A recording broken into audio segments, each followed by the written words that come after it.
Ready. Okay na siya. Okay. So guys, naglain na dahil mi karon sa among mga ihaw ng ugma kay amon na siyang segregate. So dapat before ka mag-ihaw, one night fasting jud sila. So dapat wala jud kaon ang atong mga manok. Unang kita niyo sa amo ang kuan diri, wala na siya pagkaon amo nang giwidrohan. So muna siya among ihaw nun guys, magtimbang tag sulay. Unsa ka dagko?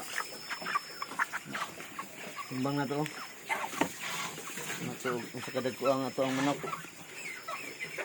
Oh, 2.2 na 2 ka kilo kapin dagko. No? Dagko. Ano siya guys ha? Dagko kayo. No?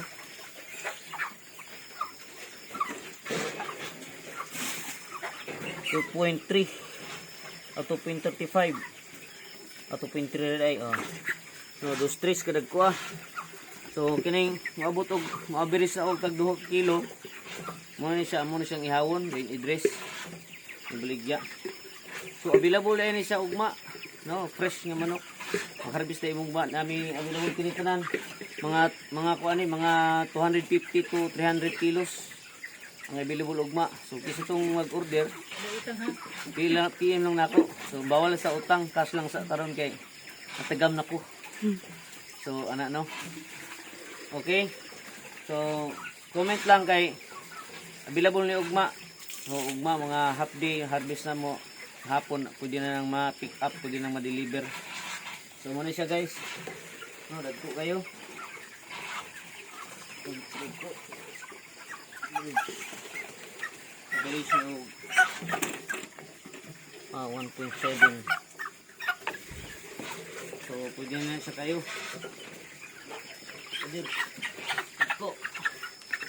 Dagko kayo. Healthy kay among manok. Wala kayang ilahang lawas oh. No, dagko kayo.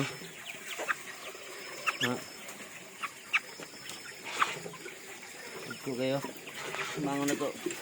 Ups. 2.15. Ano? Ah yes. 2.15. So 2 kilo kapin. So mo to siya guys. Sa ugma February 9 Sunday mag-harvest nami. So harvest time kanang uban.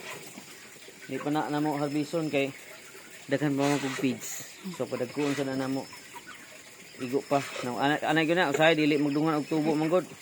Munang ginalain namo siya ang mga dagko, pres ka dagko gilain po namo ang mga gagmay. So that's all. Salamat sa paglantaw sa akong video. Bye-bye.